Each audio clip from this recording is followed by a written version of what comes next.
Skater of the weekend, just squeaking his way into the Super Crown final in 8th place. And here we go. He's in 8th place, but he had a solid first run score.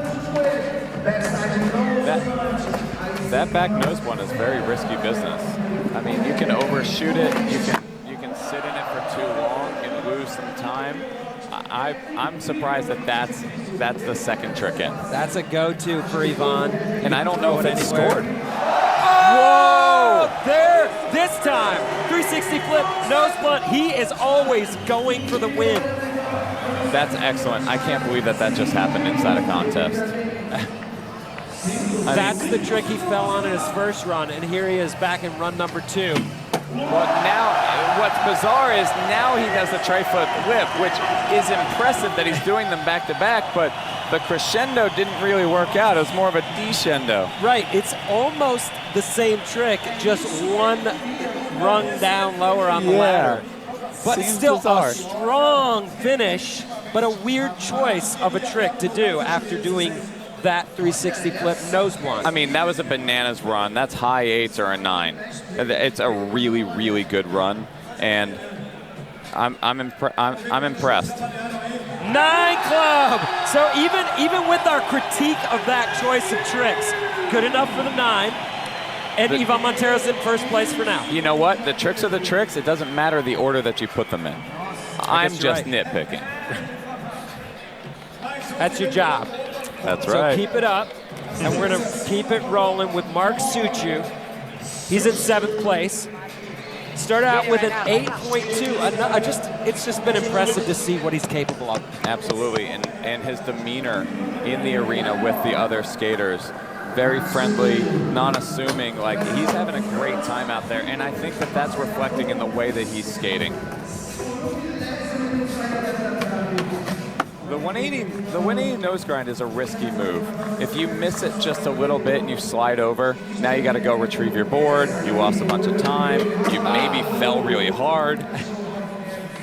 And the half cab feeble grind, I've seen him in practice miss that trick a few times, and that's what happens. Half cab, tries to go feeble, ends up backboard, but he's recovering pretty well here. And he upped that backsmith from the first run to a backsmith front 180 in the second run, so to kind of make up points a little bit. Oh, and a strong finish once again at the buzzer. And he hits him with a boneless. Maybe my favorite trick of the whole thing, because I did not expect him to do it. Okay, so he had an 8.2 on his first run. This run had one fall, but tons of variety and hard tricks. Absolutely. I just love watching him skate, and that was a great run. So he only needs a 7.0 to move up into first. Gets the 7.3. And he does. But he and Ivan are the only two so far with 2 scores up. So the gap gets bridged quickly. On deck, Nyjah Huston, first run score of an 8.7. I want to see what he brings to this. What do you think? What do you think's going through his head after seeing 9s go down so far? 2 things can be going through his head. It's either, what do I have? Can I do as well as they've done? Or it's, I'm good enough. I know what I'm doing. It's not a big deal, right? I did well already. I don't have 2 scores, but I've got all these tricks. So wait for my second score. You'll see it. It's great. It looks like that's how he's approaching it. Yeah, the confidence level was high. He looks like he's got a good playlist on. And that matters. He looks like he's feeling confident today. And there it is!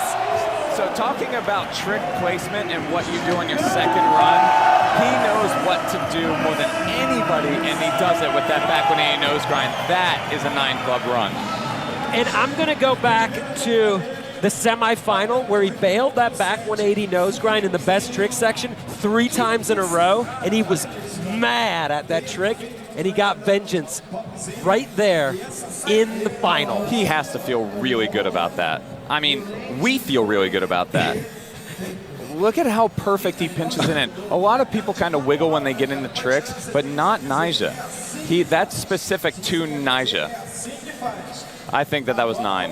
9 club! 9.2. 2, Nyjah Huston is way up in the lead, and he's like, yup. He's not like, oh, what a relief. He's like, take that. You know what? That's one of those things where a lot of people with strategy look around like, what put it at a 9.2? He doesn't care. Like, yeah, go ahead. Try that back 180 nose grind. Now, what does a rookie think after that? I mean, that's all over the board. It depends on what the rookie is. He switched up his first trick, tried a hard flip, which I've seen him make so many times this weekend. It's almost like he could do it in his sleep, but not right this moment. This is a different scenario. This is the biggest stage he's ever skated on, by far. Yeah, and we haven't seen him enough to understand whether he's the type to unravel when something goes wrong in the beginning of a run or not. What about that back 3 over that box? That was unexpected, and I don't even know what to think about it. Like, is that a big back 3? Is it not? I don't know. It is a kicker on the top of a triple set with a massive box in the way, though. It is such a weird place to do the back 3. It's like skating flat ground as you drop in on vert. Here we go. Another look at the back 3. That was crazy. So with a couple falls, he's going to leave points on the table. Score of a 4. That's just like, hey, we're writing that run right off. Yeah, they score at a 4. They're telling you to go back to the drawing board. Wow. From these skaters. My name's Scott Path. 3 points. Skateboarding, if you do a really hard trick and you do it. If somebody does a funny trick out there, the quarter pipe. Jocelyn is learning more tricks every single day. You see him out front of his house, in fact, like skating a box and a quarter pipe by himself.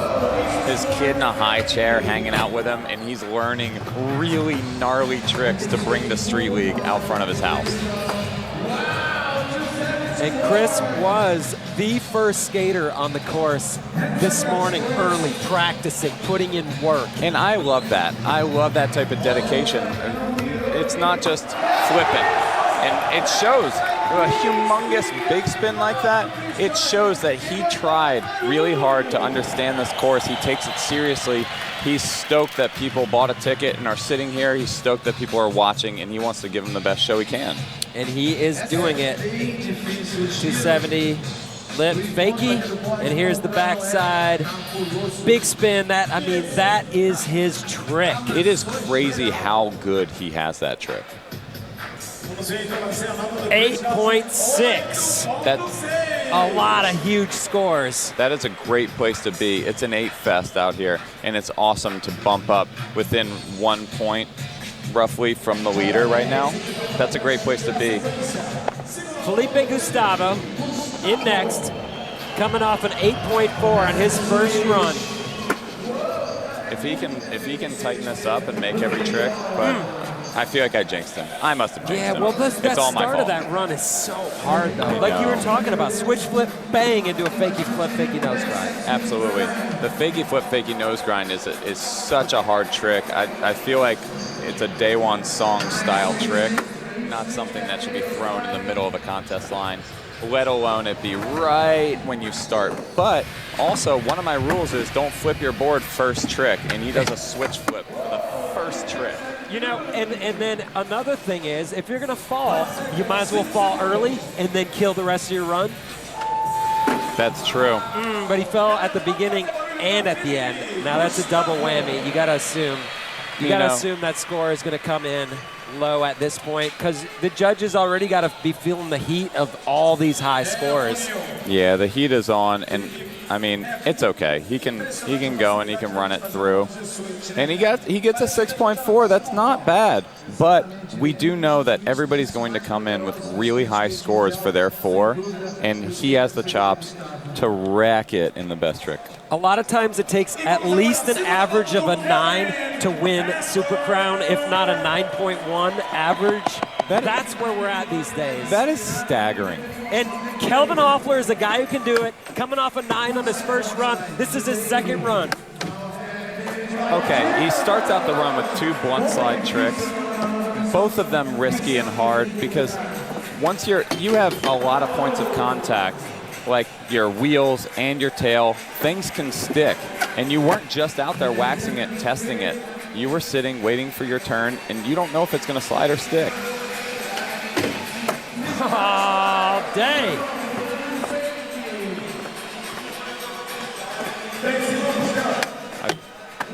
Wow, okay. Even with a fall, Kelvin just comes through, putting down hammers. Here we go again. Oh, wow.